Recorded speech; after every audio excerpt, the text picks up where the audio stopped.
Bonjour Nina. Bonjour Anne, Bien, merci de me recevoir. bah écoute, c'est avec le plus grand plaisir et j'ai toujours hâte, mais j'ai encore plus hâte cette fois-ci d'écouter ton histoire et d'apprendre un maximum de choses. Est-ce que tu peux commencer par te présenter? Oui, avec plaisir. Donc, bonjour à toutes et à tous, en tout cas à ceux qui nous écoutent. Donc, je suis Nina Baka, je suis consultante en gestion de finances personnelles et Mhm. j'accompagne notamment les femmes à mieux gérer leur argent. Je les éduque sur la thématique de l'éducation financière Ok. et Recording in progress. Non, c'est mon application tu qui parle. veux qu'on recommence du coup, Non, pardon? t'inquiète, t'inquiète. Ok, tu vas Les retravailler. auditeurs ont l'habitude. Il y a toujours... Bon, ok, d'accord. Bon, désolée, il y a quelque chose t'in- qui s'est affiché à l'écran, donc ça m'a un peu T'inquiète. coupé. Donc, je disais, je suis Nina Baka, consultante en gestion de finances personnelles. Mhm. J'accompagne notamment les femmes sur la thématique de l'éducation financière Ouais. et je propose une offre principale qui est tournée autour de trois grandes thématiques. Donc, la première, c'est le travail sur la relation à l'argent. Mhm. Ensuite, on travaille sur les questions de budget et d'épargne, et puis la partie investissement. Ma philosophie, c'est que l'éducation financière devrait être quelque chose d'indispensable, d'acquis pour tout le monde. Et l'idée d'éduquer en fait les gens, c'est les amener en fait à prendre soin de leur argent, Mhm. à la fois aujourd'hui et demain, et pouvoir le transmettre aux futures générations. Et donc souvent, je parle de richesse générationnelle. Voilà. Ah oui, beau programme. On va revenir sur tout ça. Avant de continuer, j'aime toujours savoir si les invités ont déjà entendu le terme afropéenne. Est-ce que c'est un terme qui te parle? Alors oui, j'en ai entendu parler, mais vraiment, et je pense que ça m'a plus fait écho à travers ton podcast Ok, quand tu m'as contacté, mais mais sans je plus. suppose que c'est la communauté afro-descendante, en tout cas qui vit en Europe. Mhm, c'est ça. Est-ce que tu te sens, parce que parfois ça arrive, hein, mais il y en a qui sont pas du tout concernés ou qui préfèrent une autre façon d'être appelé, un autre terme. Est-ce que toi, c'est ton cas? Non, pas du tout. Enfin, si, je veux dire, je me sens C'est ça. concernée. En tout cas, je porte mes origines et je suis fière de mes origines. On dit souvent que pour savoir où on va, il faut savoir d'où D'où on on vient. vient. Donc, Mhm. oui, moi, je suis d'origine togolaise. Le Togo, c'est un pays de l'Afrique de l'Ouest. Mhm. Et j'ai grandi au Togo, je parle couramment le Mina. Le Mina. Donc, Ok. donc voilà, je suis, disons, baignée dans les deux cultures. Donc Ok. oui, non, ça me parle parfaitement. Eh ben, génial. Du coup, tu m'as tendu la perche pour enchaîner sur la suite. Ouais. Moi, j'aime bien que les invités racontent un peu qui ils sont. Du coup, qu'ils nous parlent de leur enfance, comment ils ont grandi, dans quel contexte, comment est-ce que on grandit, quel est le choix qu'on fait pour ses études, comment est-ce qu'on rentre dans sa profession. Donc voilà, je te laisse la parole. Ah oui, c'est Ouais, vraiment vraiment la toujours là. totale. Ok, d'accord. Alors, donc moi, j'ai vraiment passé on va dire, j'ai passé la moitié de ma vie au Togo et l'autre moitié en Ah France, ouais. où Ok. j'habite aujourd'hui. Donc, je suis née et j'ai grandi au Togo. Mhm. J'ai la chance d'avoir des parents qui nous ont toujours dit que on pouvait tout faire, en tout Ah, cas tout génial. réaliser. Ouais. Ça c'est une grande chance. Et donc pendant l'enfance, on va dire que j'étais dans une famille plutôt riche, fortunée, on va Mhm. dire ça comme ça. En Mhm. tout cas, où l'argent Un problème. n'était pas un sujet, Ok. voilà. Et, pour faire court, donc après le décès de mon grand-père, donc je pense que comme dans beaucoup de familles d'ailleurs, donc il y a eu la problématique comment dire, La succession. de la succession. Et donc voilà, c'était un peu on va dire chaotique. Ouais, et le partage des richesses. Voilà, c'est ça. Et Ouais, donc, bon, à l'africaine, quoi. exactement à l'africaine. Et pour la paix de l'esprit et du cœur, on va dire que mes parents ont renoncé en tout cas à leur pas pour une vie plus tranquille. Donc voilà, Mhm. ce qui nous a amené peut-être à recommencer de zéro Ok. une vie. C'est rare, À- ça, hein. C'est très oui, c'est rare. rare, mais je pense que parfois la paix tout court Ah non, mais c'est est clair. Là, beaucoup plus importante en tout c'est cas. Donc, c'est 100% vrai. Mais donc, malheureusement, l'être humain est plutôt dans l'attachement aux choses matérielles. Tu vois, c'est juste humain. oui, oui, c'est humain, mais après, il faut aussi se dire que bah, l'argent, ça va et ça vient, Non, mais on va dire que ouais. pour pouvoir créer de nouveau, pour pouvoir construire de nouveau, bah, il faut être bien Il faut soi-même. être bien Et je soi-même. pense que ça, c'est quelque chose que nos parents nous ont en tout cas inculqué. Mais Ouais, ouais.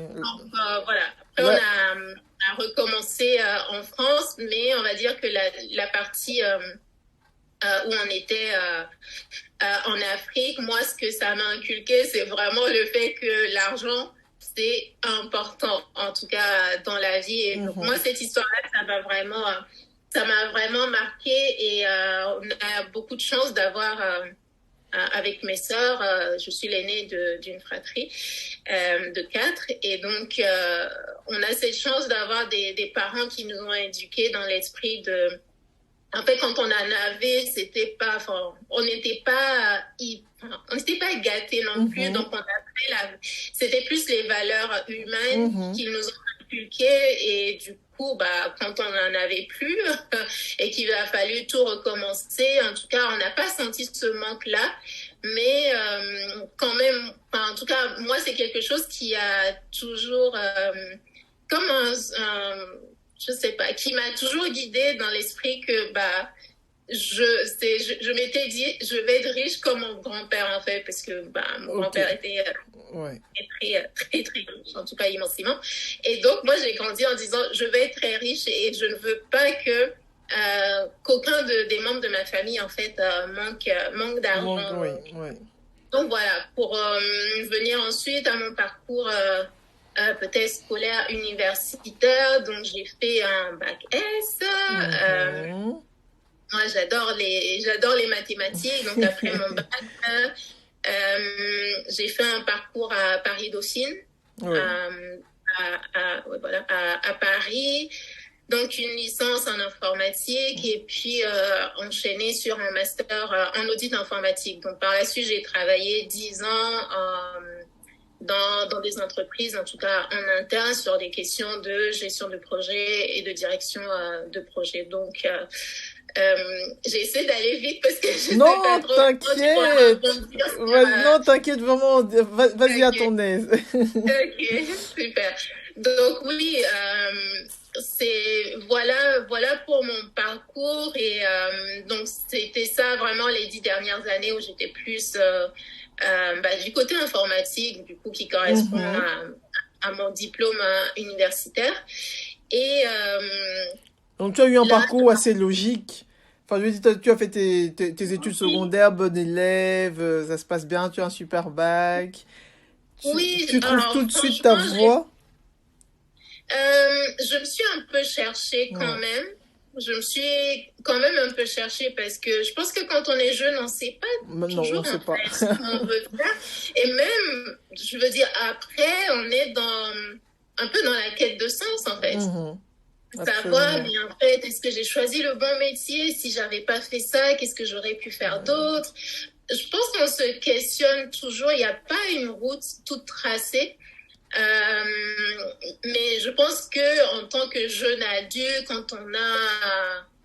quand on a 18, 19 ans, honnêtement, je pense que tout le monde, enfin, à Si. part les gens qui savent vraiment exactement ce qu'ils veulent faire, on se Et c'est laisse très un peu. peu parfois porter. Mais moi, j'ai toujours eu en fait l'idée que je veux bien gagner ma vie. Ok. Du coup, ça. Donc, quand je cherchais les métiers à peu près, je regardais, bon, qu'est-ce que je peux faire d'intéressant et qui pourra qui pourra assurer le fait que, bah, voilà, quoi, que je sois bien payée, Mais etc. ça, c'est chouette parce que, comme tu dis, à cet âge-là, on te demande à 18 19 ans de décider ce que tu vas faire toute ta vie. Ouais. C'est lourd à porter. Mhm. Et surtout, tu as quoi comme bagage? Ton secondaire? C'est sur base du secondaire que Exactement. tu dois choisir pour jusqu'à tes 60 ans. Mais par contre, c'est bien Ouais. d'avoir un truc qui te drive. Tu vois, Et c'est c'est vraiment ça. C'est ça, c'est ça. Et aussi, je pense que l'entourage, ça compte, que quand on se questionne, de pouvoir bah, en discuter avec ses parents. Donc, c'est vrai que parfois, on est perdu, en fait, Mhm. tout simplement. Et enfin, je l'ai pas dit, mais après le bac, je me suis plus orientée vers le médical. Et avec tout ce Ah, qui t'as quand même fait un imagerie grand écart. médicale, mais c'était pas en fait ça répondait pas. Je pensais en rentrant en fait dans l'imagerie médicale, et c'est vraiment tout ce qui est radiologie, Mhm. etc.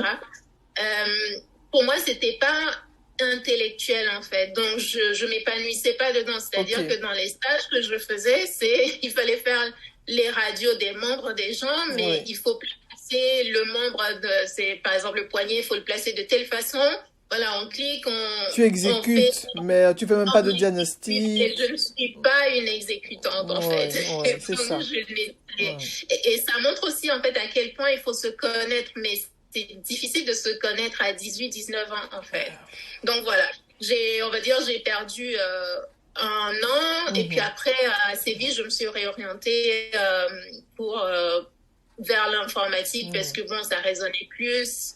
Et puis, c'était plus facile pour moi en venant, en fait, d'un bac scientifique, en fait. Mhm. Ok. Donc, voilà. Donc, pour rebondir sur ce que tu disais, je pense que c'est pas, non, c'est pas aisé. Et même après, enfin, pour dire, donc après avoir fait mon parcours de 10 ans en informatique, on arrive souvent à avoir une quête de sens, à se dire, bon, bah, à quoi sert mon boulot au Oui, final? Qu'est-ce que je fais oui. concrètement? Qu'est-ce que ça m'apporte de faire la gestion de projet? Et qu'est-ce que ça change véritablement dans la vie des gens? Et enfin voilà, moi j'étais dans cette quête-là, dans ce questionnement, etc. Et c'est comme ça que du coup je me suis, enfin, on va dire, j'ai appris en fait à me questionner, à Ouais. savoir vraiment qu'est-ce qui me fait vibrer, etc. Donc je me suis reconnectée un peu avec, on va dire, ce que j'aimais bien avant, Mhm. et pas Mais tu seulement as en fait fait. un travail toute seule là-dessus ou tu t'es fait accompagner? Non, j'ai fait un travail seul dessus, Ok. et ça tombait bien parce qu'on était pendant le confinement. Et Ah, donc, ce pendant le confinement, confinement, on bah, a fait on des n'avait pas, choses. exactement, on n'avait pas 10 000 distractions non plus. Non. Donc, c'était moi avec moi-même. Mais après, ce que j'ai fait, c'est que dans ma réflexion, à chaque fois, je questionnais mes parents en Mhm. demandant qu'est-ce que j'aimais quand j'étais plus jeune. Ah Et du coup, ça me oui. poussait dans ma réflexion en disant, OK, mais en fait, dans mon parcours, c'est vrai que j'ai aidé tout le monde sur toutes ces questions de budget, de mieux gérer son argent. Mhm. Je le faisais, en fait, de façon très naturelle. Et parfois, en fait, ce sont les choses qu'on fait de façon naturelle. Ah On ne oui. soupçonne même pas, en fait, que les autres pourraient en avoir Oui, besoin. je Et lisais un truc comme ça, là-dessus il y a pas longtemps. Donc c'était la différence entre les talents et les compétences. Et que le talent, c'est justement exactement. quelque chose qu'on fait d'une façon tellement naturelle que ça ne paraît pas extraordinaire. Et Exactement. En fait, pourtant, ça ne nous paraît pas à nous extraordinaire, mais pour les pour les autres, ça autres, a une ouais. vraie plus-value, en Mhm. fait. Et donc, c'est comme ça, en me questionnant, en regardant, voilà, en m'interrogeant sur les dernières années, qu'est-ce que j'aime, qu'est-ce que je n'aime pas dans mon Mhm. travail, qu'est-ce que j'ai aimé, qu'est-ce que je n'ai pas aimé, etc., etc. Et oui, c'est comme ça que j'en suis arrivée à, bon, je veux être gestionnaire de patrimoine. Donc moi, j'étais partie dans ça, Ouais. vraiment, que dans l'idée. Donc, dans mon parcours, j'ai eu la chance quand même d'avoir des rémunérations qui sont plutôt correctes, mais en tant que, on va dire, célibataire, en tout cas pas avec quelqu'un et où on partage nos impositions, on paye beaucoup en fait. Et donc, pendant mon parcours, je me suis intéressée à la gestion de patrimoine pour moi-même, pour vraiment optimiser ma fiscalité en fait. Quand j'en parlais autour de moi à des copines et autres, je me rendais compte que effectivement en fait elles n'avaient rien, qu'elles avaient des rémunérations en fait à peu près comme moi, voire parfois plus, mais elles n'avaient aucune notion sur ces choses-là. Et donc je me suis dit tiens, je vais être gestionnaire de patrimoine pour vraiment apporter ce savoir-là et d'autant plus en fait à ma communauté parce que justement, en fait, j'allais te poser la question. On n'est pas vraiment sensibilisé à ça parce que, en fait, nos parents pour la plupart sont arrivés et ils étaient plus focalisés sur gérer le quotidien, gagner de l'argent. Oui, en mode survie. Et c'était ça l'urgence en fait. Et nous sommes aujourd'hui une nouvelle génération, on va dire, qui n'est plus en fait dans cet aspect-là de on veut juste gagner. Oui, on gagne déjà bien, mais on veut également s'épanouir. Mais au-delà de ça, ok, on s'épanouit, on veut construire un patrimoine, mais du coup, il n'y a pas suffisamment d'informations. En tout cas, moi, j'ai pas trouvé des personnes, des personnes de ma communauté en fait qui évoquaient ces différents sujets-là de gestion de patrimoine, de placement, d'investissement, etc. Donc mon idée initiale c'était vraiment ok, je vais être gestionnaire de patrimoine pour répondre en fait à ma communauté, ok. Et donc c'était vraiment ça l'idée. Sauf que quand j'ai commencé en fait à interroger autour de moi, quand j'ai commencé, j'ai vraiment commencé par mon cercle proche, vraiment mes amis, etc. Et je l'ai fait vraiment de façon très spontanée. Et quand j'ai commencé à les interroger, je me suis rendu compte que, mais en fait, avant de dire qu'on gère un patrimoine, il faut avoir de l'équité. C'est ça, il faut en avoir, ou soit tous les gens à qui je disais, mais tu gagnes super bien, tu sais que tu peux faire de l'optimisation fiscale, tu peux faire ci, tu peux placer ton argent comme ça. Mais en fait, je me rendais compte que pour la plupart, ils gagnaient certes très bien, mais il n'y avait pas en fait une bonne gestion de l'argent, ou alors c'est vraiment des personnes qui vont peut-être gagner 8 000 euros, mais en fait à la fin du mois ils n'ont épargné que 100 euros.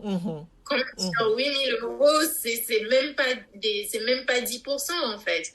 Et donc je me suis dit, en fait Nina, peut-être dans un premier temps tu te trompes, il faudrait pas aller vers la gestion de patrimoine, il faut plus accompagner en fait ces personnes-là sur des questions de budget, sur comment je peux optimiser mon salaire aujourd'hui, comment je fais en fait, etc. Et ensuite les amener vers effectivement, maintenant j'ai suffisamment d'épargne, qu'est-ce que je peux en faire? Donc ça a été vraiment ça en fait mon idée et comment ça s'est construit. Et je pense que c'est vraiment une chance d'un peu se jeter à l'eau comme ça, de parler en fait à son public, parce qu'au final, c'est vraiment le public, c'est vraiment le client en fait qui définit clairement ce dont il a besoin. Parce que nous, on arrive en disant, mais voilà, je vais faire ça, je fais ici, Y, Z. Mais en fait, les gens, en fait, ils n'ont pas besoin de tout ça. Ils ont besoin de quelque chose qu'il faut aller trouver. Enfin, voilà. Donc, dans mon parcours, en fait, c'est comme ça que ça s'est construit et je me suis dit, je vais me placer, en fait, dans la phase amont de la gestion de patrimoine pour apporter ce plus-là. Et accompagner vraiment les gens pour aller ensuite vers la gestion de patrimoine. Donc, la gestion de patrimoine, c'est quelque chose que tu fais quand même, en plus, si... Non. Alors, aujourd'hui, non. Quand j'ai des clients qui vont avoir besoin de gestionnaire de patrimoine, je vais regarder dans mon réseau, en fait, à qui je peux réfères. Avec quand même l'idée de pouvoir me former moi-même. Ça te reste. Oui, mais j'avoue que, en fait, on peut pas tout faire en même temps. il faut construire des bases en fait qui sont solides. Donc voilà. Ok. Et on peut pas se disperser non plus. À force de vouloir tout faire, bah, on a tendance à se disperser C'est juste. et à ne pas être très bon en fait à 100% dans un domaine. Donc j'ai préféré, enfin moi ma stratégie ça a été mieux me faire connaître dans ces 3 domaines-là que j'ai cités. En fait, c'était les 2 au départ. C'est vraiment les questions de budget départ et ensuite, en fait, d'initier les personnes sur les questions d'investissement. D'accord. Et je me suis rendu compte, en fait, dans les accompagnements qu'au-delà, en fait, de la question de budget et d'épargne, les gens n'arrivent pas à... Ils n'arrivent pas à épargner, pas parce qu'ils ne savent pas faire des calculs, pas parce que ils n'ont pas, genre, tout le monde sait faire 100 moins 50, bah, il t'en reste 50 en fait sur le compte. En réalité, c'est pas si compliqué que ça. Ouais. Mais ce qui se passe en réalité, c'est qu'on a tous et toutes, une histoire en fait par rapport à l'argent qui va évoquer plein de choses en fait, nos sentiments, etc.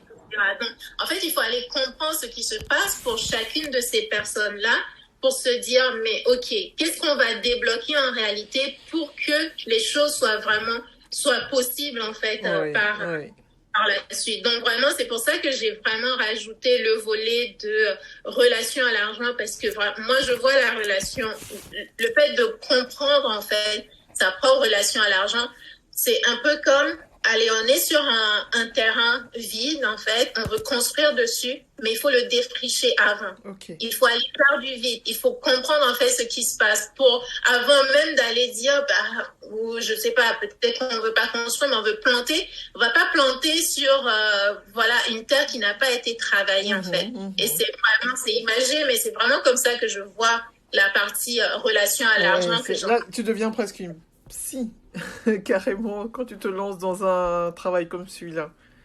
Parce que là, tu vas creuser dans les méandres de la vie des gens. C'est ça, il faut vraiment aller... c'est un travail qui est inconfortable. Oui, mais je pense qu'une fois que c'est fait, ça débloque en fait tellement de situations. Ça débloque, par exemple, j'accompagne des entrepreneurs qui n'arrivent pas à fixer leurs tarifs, qui sont pas à l'aise sur leurs tarifs. Il faut vraiment faire ce travail-là de je vais comprendre ce qui se passe, qu'est-ce qui s'est passé dans mon enfance, qu'est-ce que mes parents ont toujours dit, pourquoi j'ai ces pensées-là, etc., sur l'argent. Et du coup, les choses se débloquent, en fait. Et dans le parcours aussi, on parle beaucoup de tout ce qui est notion de rémunération et d'optimisation, en fait, de la négociation salariale, notamment. Parce que moi, je parle... Oui, je pars toujours du principe que, en fait, on a été trop éduqués dans le fait de réduire ses dépenses. En fait, à chaque fois quand on parle de budget, c'est une des raisons pour lesquelles les gens n'aiment pas en fait ces questions de budget parce qu'ils pensent à chaque fois ils se disent, mais oui, je vais encore couper dans mes dépenses, je vais encore réduire. Et en fait, on ne pense jamais en fait à l'autre aspect qui est la meilleure façon, de mon point de vue, d'avoir plus d'épargne et du coup de réaliser ses projets, c'est d'augmenter ses revenus en fait. Et en fait, on a toujours cette crainte-là parce que si vous coupez dans votre budget, allez, 10 € par-ci, dans une autre dépense, vous coupez 50 €, et puis dans une autre, donc 50 €, dire on est à 60 €, et donc dans les autres, vous en coupez les 40, on est à, ok, vous avez optimisé votre budget de 100 €, mais par contre, si vous apprenez en fait des techniques pour pouvoir mieux négocier votre rémunération, pour pouvoir mieux préparer des entretiens, pour pouvoir mieux en fait définir vos tarifs en tant qu'entrepreneur, etc. Et que du coup, ça vous fait passer de, je sais pas, une rémunération où vous êtes à 3 000 € en net à 5 000 € ou 4 000 € même. Ça fait une vraie différence en fait. C'est la même chose que j'ai augmenté ma rémunération de 100 € et en plus c'est 100 € brut en fait. Ok. Donc, c'est vraiment pour ça et une des raisons en fait pour lesquelles j'ai intégré cette notion de négociation salariale, de rémunération dans mes parcours, c'est que moi-même dans mes années en fait en tant que salarié, j'ai eu à négocier ma rémunération. Et quand j'ai négocié ma rémunération, je me rappellerai toujours, c'est que mon chef m'a dit en plus de 20 ans de carrière, il n'a jamais vu ça. Et moi, sur le coup, je me suis dit, franchement, Il n'a je vois jamais pas. vu quoi exactement? Il n'a jamais vu en fait quelqu'un qui est venu vers lui pour demander en fait Ah une ouais. augmentation de salaire au bout de 6 mois en plus et avec des arguments en Avec fait des qui sont arguments, tellement oui. convaincants que il pouvait pas dire non quoi. En tout cas, Ok. il ne pouvait que considérer ma demande en fait. Et donc, je me suis rappelé de ça quand je me suis du coup mise à mon propre compte et en travaillant en fait sur mon offre. Je me suis dit, mais c'est vrai, en fait, j'ai commencé à accompagner dans les accompagnements individuels que j'avais. J'ai commencé à intégrer en fait cette notion-là. Et j'ai vu en fait la différence que ça faisait en fait pour des clients. Une de mes clientes, par exemple, on a travaillé justement, du coup, on a commencé par travailler sur la relation à l'argent parce que Oui. quand je lui ai dit on va négocier tel montant, elle se disait, mais en fait, non, C'est trop, c'est c'est, trop, c'est... je mérite ça, c'est Ouais. beaucoup trop, etc. Et donc, on a fait ce travail-là. Et une fois que le travail était fait, elle a obtenu en fait son augmentation. Elle est restée dans la même boîte. Hein. Elle a obtenu en fait son augmentation, ce qui lui a permis en fait d'augmenter en fait sa capacité d'épargne. Et à la fin de l'année, elle a fait l'acquisition de sa résidence principale. Ok. Ça fait une vraie différence en fait. Oui. Nous, en fait, on va trimer pendant 2 ans pour dire je vais mettre de l'argent de côté pour pouvoir payer les frais de notaire. Là, en fait, en Dans l'autre intégrant sens. le fait que, mais oui, en intégrant le fait que je peux en fait avoir une meilleure capacité d'épargne en boostant mes revenus, ça fait une grande différence en fait. Ok. Et l'idée pour moi, c'est que en fait, l'épargne en fait aujourd'hui, c'est mieux vivre aujourd'hui en ayant une meilleure rémunération Oui. et construire en fait demain en plaçant son argent justement pour que demain en fait soit meilleur. Donc on vit mieux à la fois aujourd'hui avec une meilleure capacité et pour demain en fait on met en place des stratégies de patrimoine, d'investissement, etc. pour que demain en fait on ne soit pas à se dire je n'ai pas suffisamment pour vivre en fait parce qu'on vit mieux aujourd'hui et non seulement on construit mieux demain en fait et on Ton le transmet. discours est alléchant. Vraiment alléchant, oui, parce que il est totalement Merci. différent de ce qu'on entend, parce qu'il suffit d'allumer même la télévision et tu entends coupe budgétaire. Oups, ah, 2 minutes, il y a quelqu'un qui m'interrompt dans mon podcast, c'est pas sympa. Il y a une sonnerie là-bas. Hein. Il y a quelqu'un qui sonne là-bas. Je savais il y a 3 fois. C'est pas ce qui. Sorel est là. Il me dit on après. Bon. Désolé. Pas de problème. Apparemment, il y a le voisin qui sonne, mais il devra attendre. Quelqu'un d'autre s'occupera de lui. Non, mais je disais, il suffit d'allumer la télé et c'est vraiment des discours qui sont intégrés. Oui. Ils sont intégrés, donc on n'imagine même pas que se serrer la ceinture ne soit pas la seule option. C'est la seule option, on en parle tout le temps, on en parle à la télé, le président en parle. Tu vois, ça passe dans les journaux spécialisés, les économistes le disent. Donc, c'est vrai que ton discours, il est complètement à contresens. Et Oui. c'est vraiment Mais intéressant. ça marche parce que j'ai des clients, parce que je l'ai testé effectivement sur moi-même, sur mes clients, et ça marche en fait. Mais c'est simplement que, en fait, on est vraiment, je lisais un post tout à l'heure où la personne disait en fait on est vraiment limité. La limitation c'est dans notre esprit en fait. Donc tout ce qu'on dira à notre esprit que si tu dis à ton esprit que ça c'est pas possible, ça ne sera pas possible en fait. Okay. Mais si tu te dis que c'est possible, tu iras chercher en fait les ressources à la fois en toi. Et si les ressources ne sont pas en toi, si le travail à faire n'est pas sur toi, tu iras les chercher à l'extérieur tout simplement. Exactement. Tu vois. Donc, en fait, il faut vraiment intégrer en fait cette notion là de tout ce que je peux tout ce que j'imagine, je peux le réaliser. Et c'est pas juste un discours comme ça.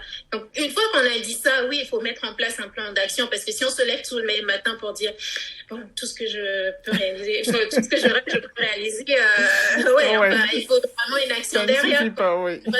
Non, ça ne suffit pas de le dire. De le dire, en fait, le permet simplement, en fait, au cerveau de l'intégrer, mais ensuite, il faut passer, effectivement, à l'action de se dire, bon, ok, concrètement, comment je fais? Je n'ai pas les ressources aujourd'hui. Qui est-ce qui a ces compétences-là que je recherche, qui peut m'aider, en fait, dans ce parcours-là? Comment je peux faire?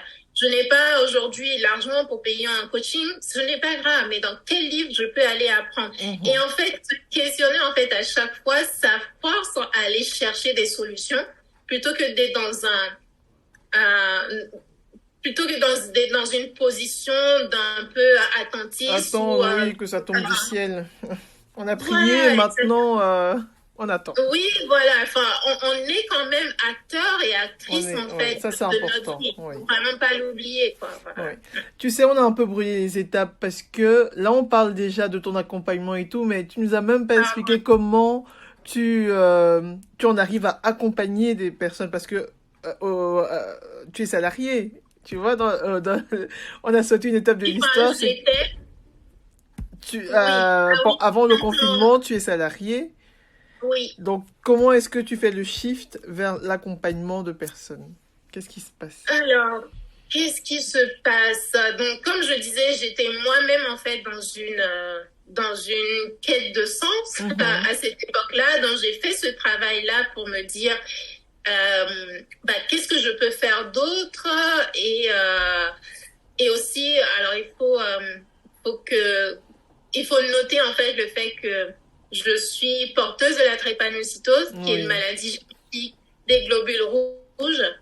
Et donc, avec tout le stress au niveau professionnel et aussi un mal-être, et je le cache pas, entre 2018 et 2019, j'ai vraiment fait une très grosse crise. Alors, pour juste une parenthèse, pour expliquer ce qu'est la drépanocytose pour les gens qui connaissent pas.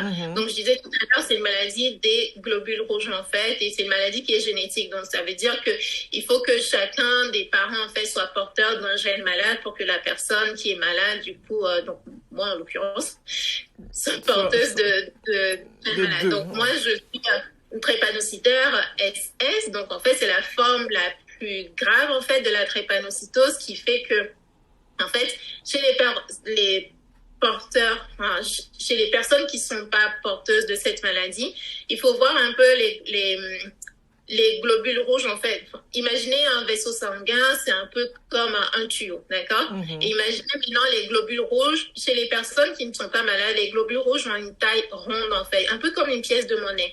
Et donc, quand vous êtes dans un tube, le tube, forcément, il est circulaire, ok? Et donc, tout ce qui va circuler dans le tube, si ça a une forme ronde, forcément, ça va circuler facilement et accessoirement sans aucune contrainte, en fait. Sauf que chez les personnes porteuses de la drépanocytose, ce qui se passe, c'est que ces globules rouges, en fait, n'ont pas une taille ronde, comme une pièce de monnaie, mais vont, en fait, avoir une forme déformée. Un peu comme, ils vont avoir une forme de lune, par exemple. Imaginez la lune, c'est un demi-cercle, voilà. Et ce qui fait que quand ils vont circuler, en fait, dans les vaisseaux, ça va créer un peu comme une occlusion. Oui, des agrégats. Un embouteillage, en fait, d'accord? Et quand il y aura cet embouteillage-là, donc, soit le corps n'est pas suffisamment hydraté, il y a plein de critères. Donc, quand il y a cet agrégat-là, quand il y a cet embouteillage, on va dire, ça crée, en fait, ça commence à se manifester par des douleurs, en fait, qui sont assez violentes. Vous pouvez imaginer quand on vous casse les os, tout simplement, sans anesthésie.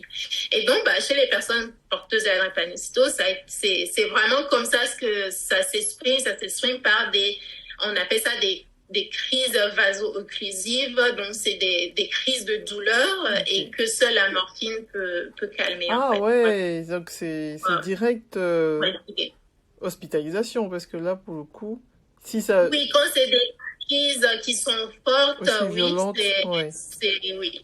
Mais après, il y a des crises qu'on peut très bien gérer à la maison. Et à côté de ça génère beaucoup, beaucoup de fatigue.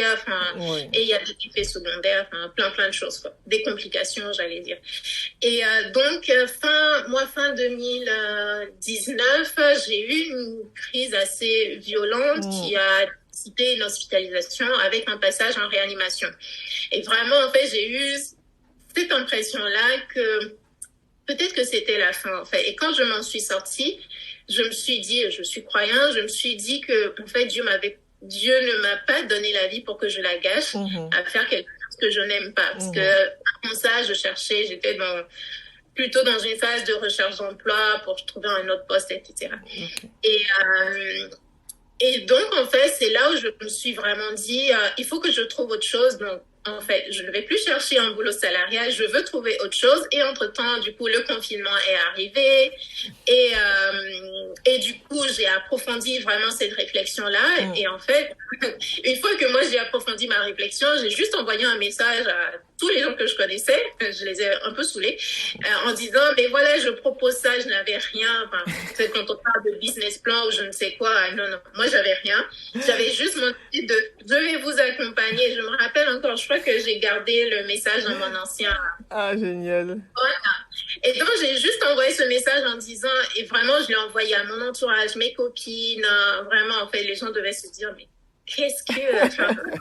Ça y est, le confinement lui a retourné le cerveau, elle est restée trop longtemps enfermée chez elle. Vraiment, c'est ce qu'il faut faire. Aujourd'hui, je suis dans un accompagnement business et vraiment, en fait, ils disent la même chose que je suis, what? Mais en fait, vous dites la même chose que j'ai fait il y a 3 ans de ça. Oui. Mais vraiment, en fait, quand on démarre, en fait, les personnes qu'on connaît, c'est notre entourage, en fait, ou des anciens collègues, etc. Donc, il faut aller sonner à ces portes-là. Et moi, vraiment, c'est ce que j'ai fait. Et donc, j'ai eu la chance, comme ça, d'accompagner... ma première cliente a été une très bonne amie à moi, donc que j'ai accompagnée. Et j'ai un mentor aussi, du coup, lui qui publie, qui est Kojo Kunake, qui est coach en anglais, qui publie sur LinkedIn. J'ai vu lui sur LinkedIn. Ouais. Qui publie en fait sur LinkedIn et donc lui il avait démarré je pense peut-être 2 ans avant moi en fait. Et comme il publiait, je me suis un peu intéressée. Après j'ai vu d'autres coachs à LinkedIn dont Adjaratu Lawani avec qui j'ai travaillé. Et donc c'est comme ça que je me suis mise en fait à publier sur les réseaux sociaux et en publiant sur les réseaux sociaux ça fait que il y a soit des organismes en fait qui commençaient à s'intéresser à moi, par exemple pour faire des webinars, des choses comme ça. Et c'est vraiment comme ça que j'ai eu mes premiers clients et que j'ai démarré en fait, tout simplement. Waouh! Donc une fois de plus, vive les réseaux sociaux. Oui, en fait c'est ça. Il faut... En fait, je pense qu'il faut pas subir les réseaux sociaux. Il faut vraiment les voir comme quelque chose, comme un plus. Et c'est comment on va venir les utiliser. Donc, soit on est passif et on ne fait que consommer, ou alors on est actif. Mais il faut vraiment, quand on va sur les réseaux sociaux, il faut savoir pourquoi on y est. Oui. Et même si on ne dit pas soi, il faut choisir en fait ce qu'on consomme. Parce que, en fait, notre cerveau, c'est comme une éponge, hein. Si vous regardez, en fait, que des mauvaises informations, et moi, en l'occurrence, je n'ai pas de télé, je ne vois pas les informations, honnêtement, je sais l'actualité de façon générale. Si j'ai besoin d'avoir une information concrète, je vais aller sur Internet chercher, et puis ça s'arrête là, mais... Tu ne subis pas. Non, mais en plus, honnêtement, mes journées sont tellement remplies, parfois que non, j'ai même pas le temps et c'est vraiment un choix de ne pas regarder les infos parce que c'est un choix qui est partagé. Voilà. Au niveau charge mentale, c'est pénible. Tu te retrouves à avoir peur. Et tu sais même pas pourquoi, en fait. Parce que le matin, tu te lèves, tu vas au boulot, tu travailles, puis tu vas, je sais pas moi, prendre tes enfants, faire tes courses, tu rentres et tu es inquiète. Tu vois, tu es inquiète. Il s'est rien passé, il y a rien, mais tu es inquiète. Et franchement, c'est parce que ça infuse. C'est du thé. Tu laisses... Oui, et même se rappeler combien...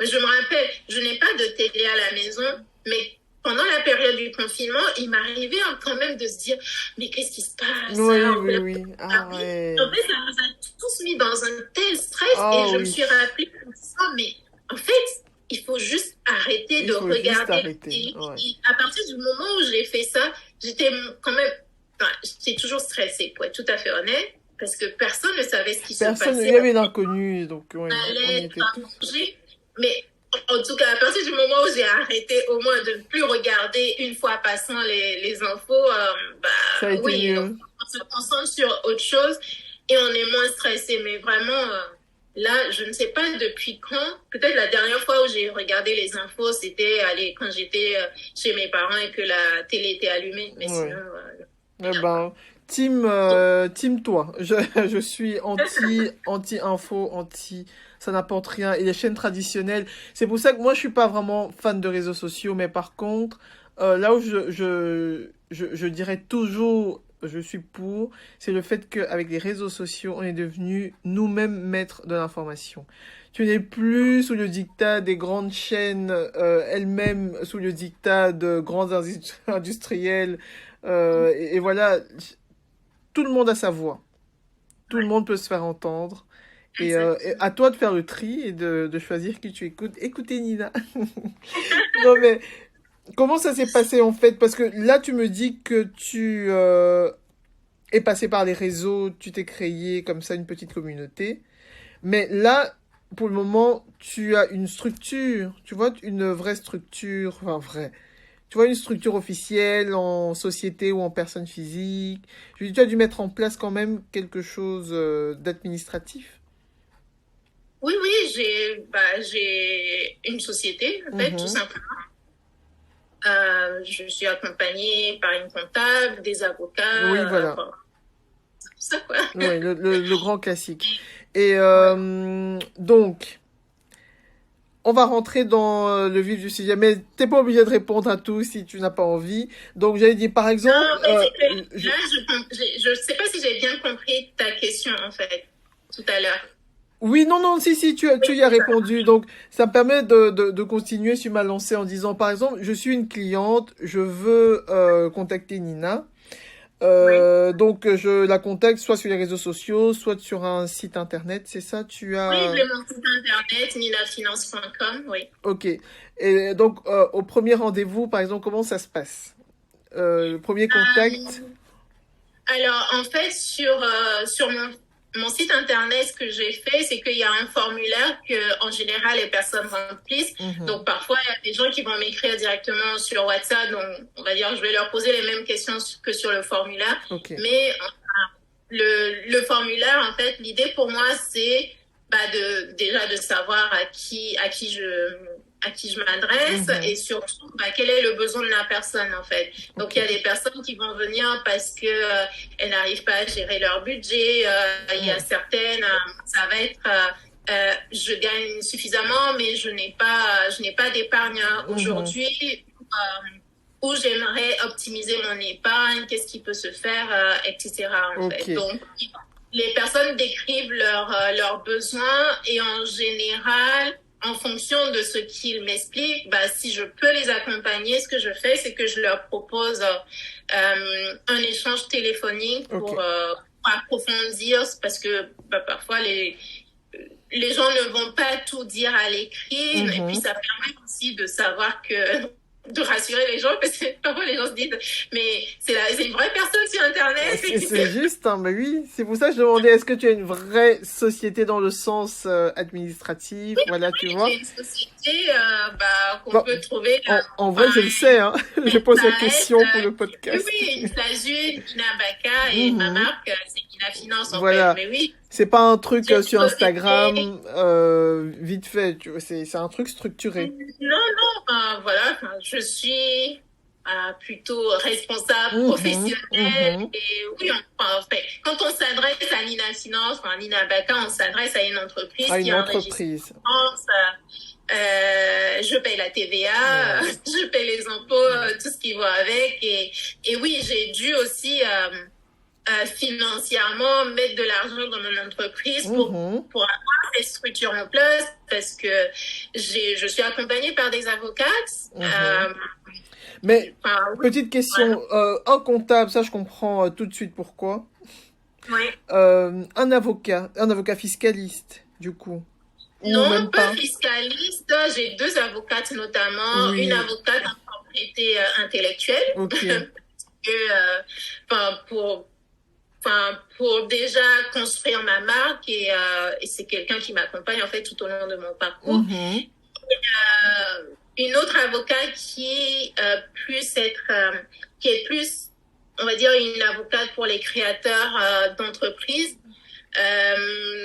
Et donc, dans un premier temps là, le travail que je fais avec elle, c'est plus pour tout ce qui est rédaction des conditions générales de vente, des choses comme ça. Ok, Et je suis amenée à travailler aussi avec des entreprises.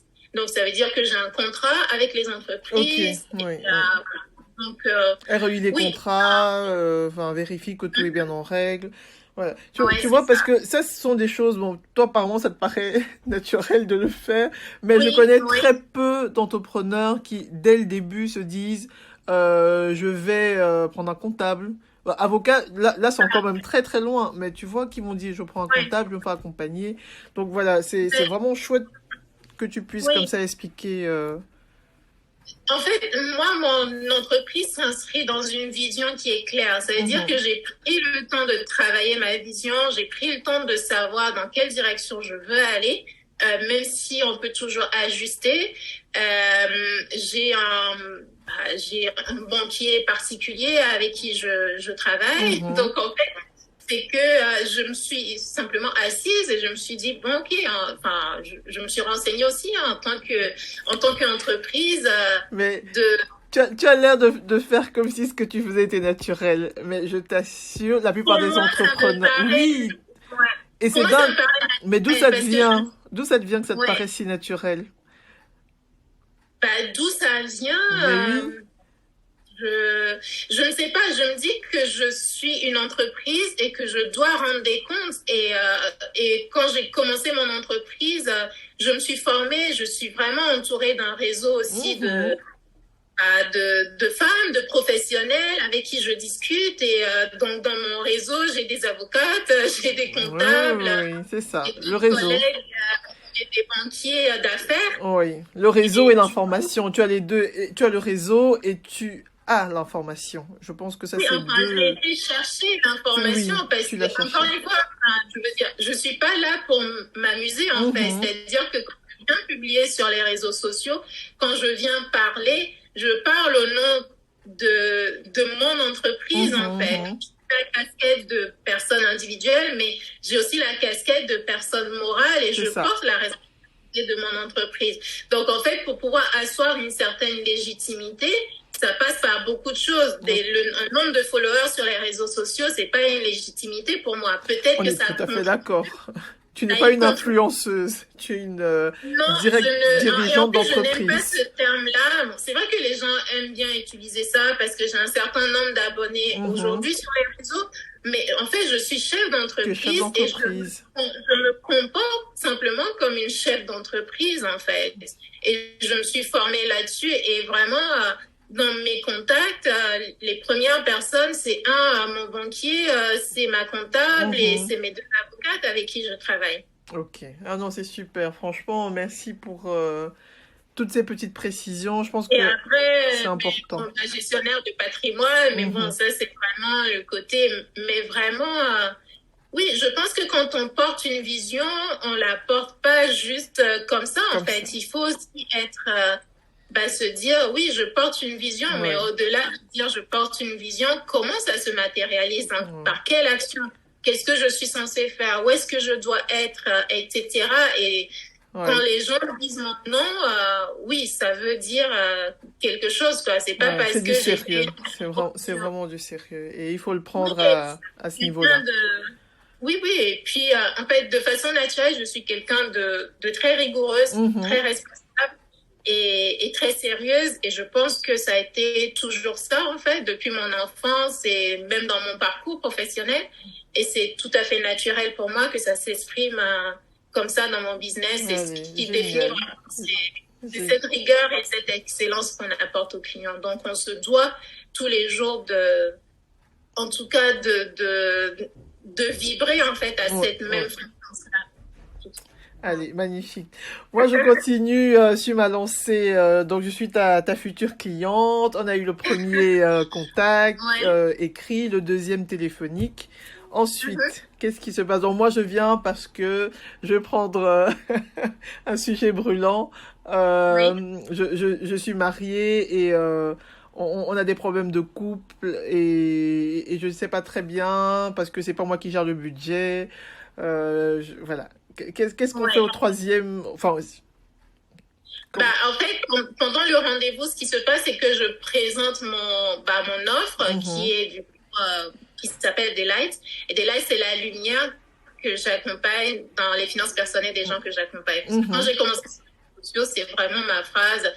J'apporte la lumière dans vos finances personnelles. Et ça a ok. toujours intrigué les gens. Et vraiment, le nom du programme est venu bah, d'une de mes clientes que j'ai accompagnée parce qu'on discutait pendant son bilan et je me disais, mais il faut vraiment que je trouve un nom pour ce programme-là. Et c'est vraiment elle, elle m'a orientée dans le choix du nom, en tout cas. Vraiment, C'est la chouette. lumière. Ok.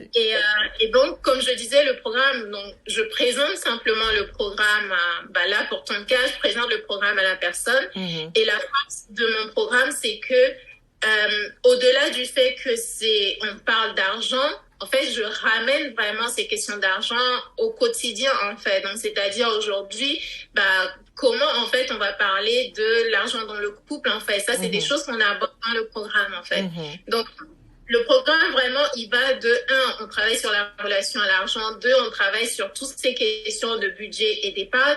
Mais budget, il y a le budget de mariage, il y a le budget, enfin, mon budget à moi si je suis célibataire.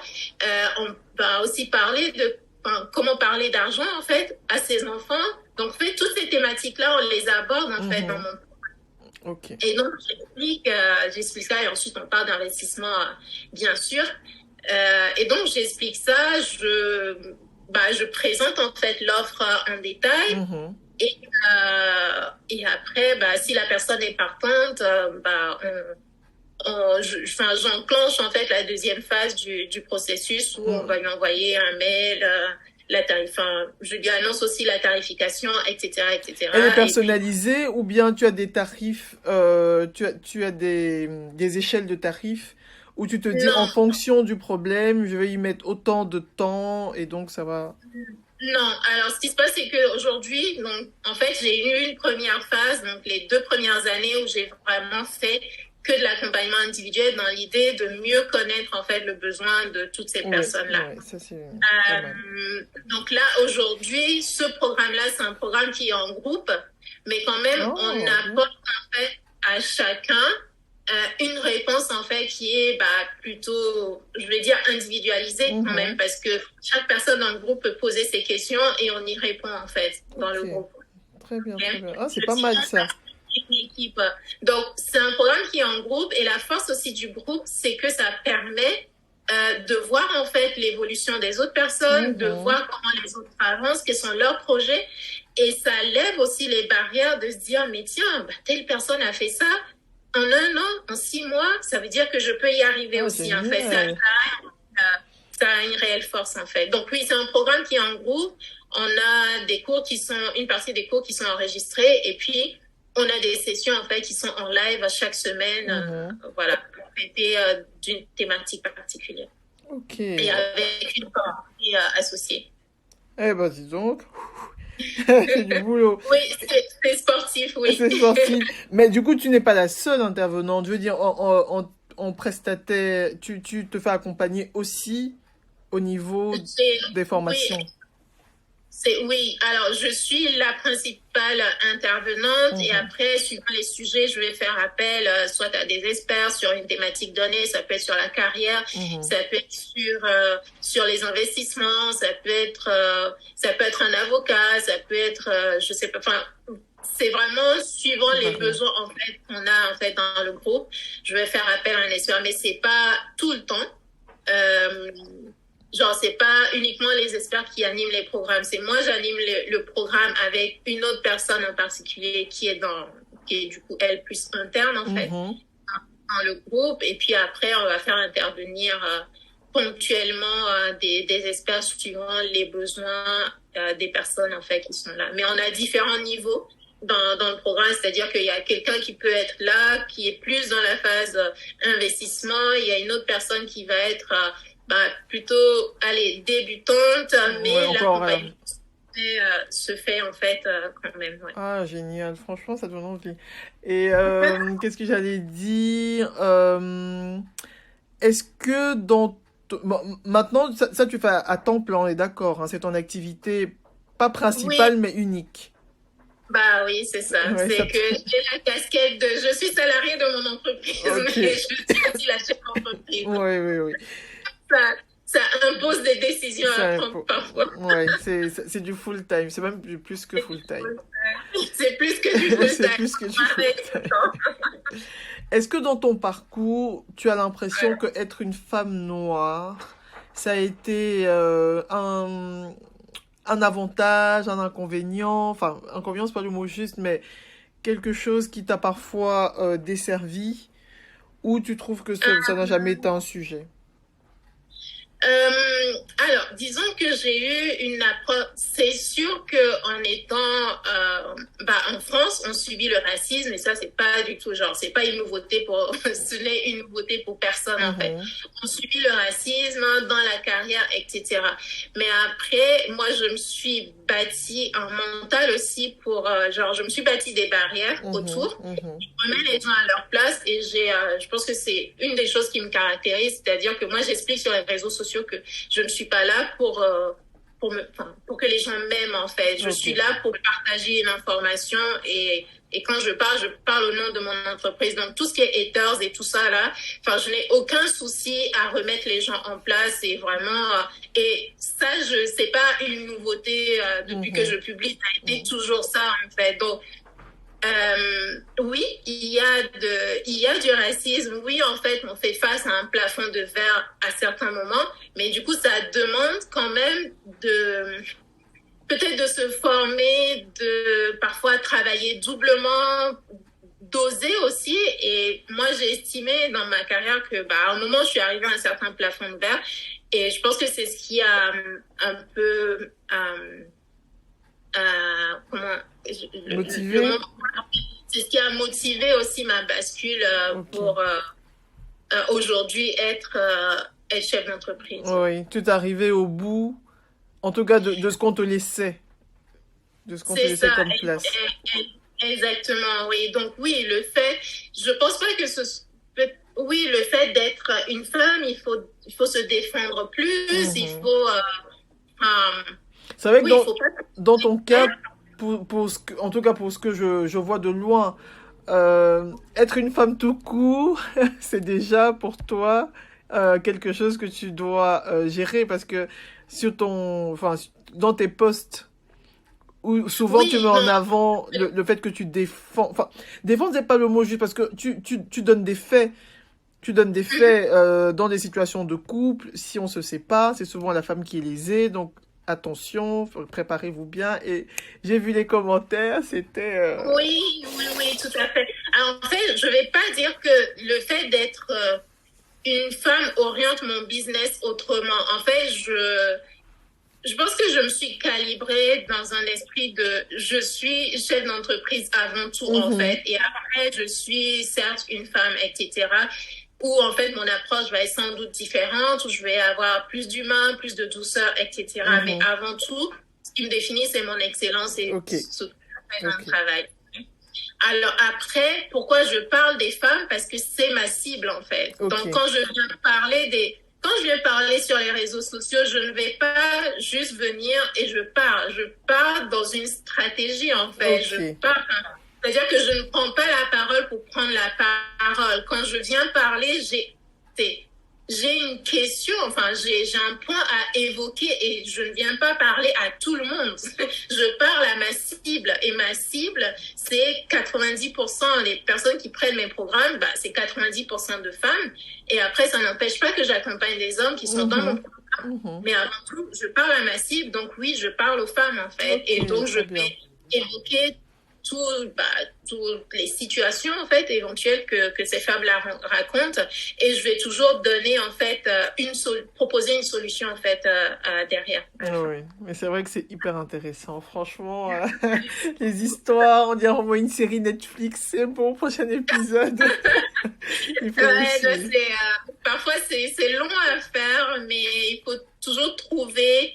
Enfin, mon idée, c'est que ces questions de finances là, parfois ça rebute les gens, mais suivant l'approche, et moi c'est le choix que j'ai fait, c'est d'avoir une approche où je remets en fait les finances dans le quotidien des personnes en fait. Ouais.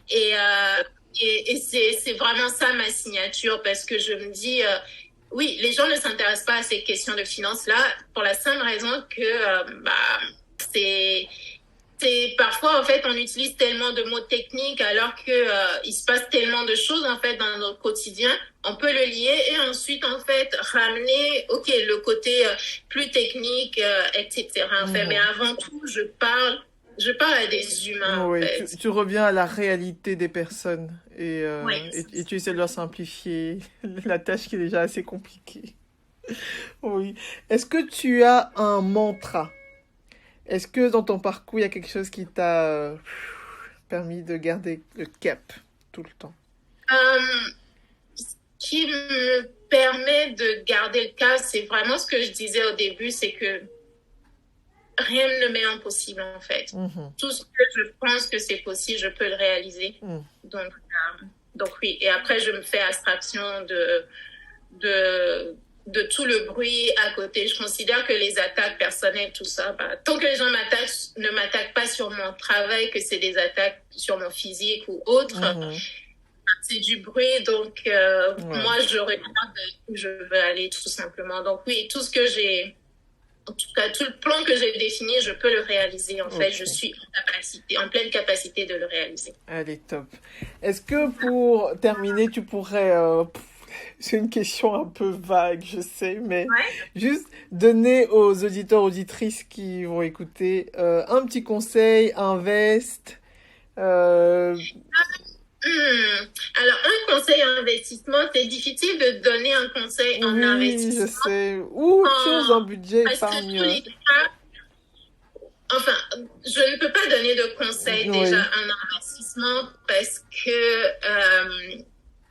je ne connais pas la situation de la personne en face. Ça va être vraiment, ça sera trop vague et ça sera trop vague. Et ça sera pas juste pour tout le monde. Enfin, ça sera pas adapté à. Non, ça sera pas adapté. Et on peut pas donner des conseils en investissement comme ça. Par contre, ce que je peux dire, c'est que quelle que soit votre situation aujourd'hui, vous avez la capacité de changer les choses en fait. Et ça, n'oublions pas en fait que n'oublions pas en fait qu'on peut changer les choses et que l'argent, c'est un outil pour pouvoir changer les choses. Et ne pas voir l'argent comme quelque chose de maléfique, quelque chose de mauvais, que tous les riches sont forcément des mauvaises personnes ou autres. Non, c'est vraiment en fait que vous ayez de l'argent ou pas. Si vous en avez plus, vous serez toujours la même personne et vous ferez toujours de belles choses. Si vous étiez une mauvaise personne avant, enfin, c'est pas l'argent qui va vous changer. Vous allez prendre de l'ampleur et que vos mauvaises choses prennent de l'ampleur aussi. Mais vraiment, voyons plus l'argent comme un levier qui nous permet de réaliser nos projets et vraiment comme un outil dans ce sens-là. Ok, oulala, on pouvait pas finir mieux, merci. Merci, c'était vraiment de super belles paroles. En tout cas, merci aussi d'être juste venu sur le podcast, de nous avoir si généreusement transmis tes connaissances. Et j'espère vraiment que les auditeurs et auditrices vont se mettre en marche, parce que là, tu as donné tous les outils, maintenant à nous de les utiliser. Exactement. En tout cas, ça a été un plaisir pour moi de partager dans ton podcast. Merci d'avoir pensé à moi. Avec plaisir. Je souhaite tout le meilleur à tes auditeurs. C'est gentil. Merci, à bientôt. À bientôt. Bye bye.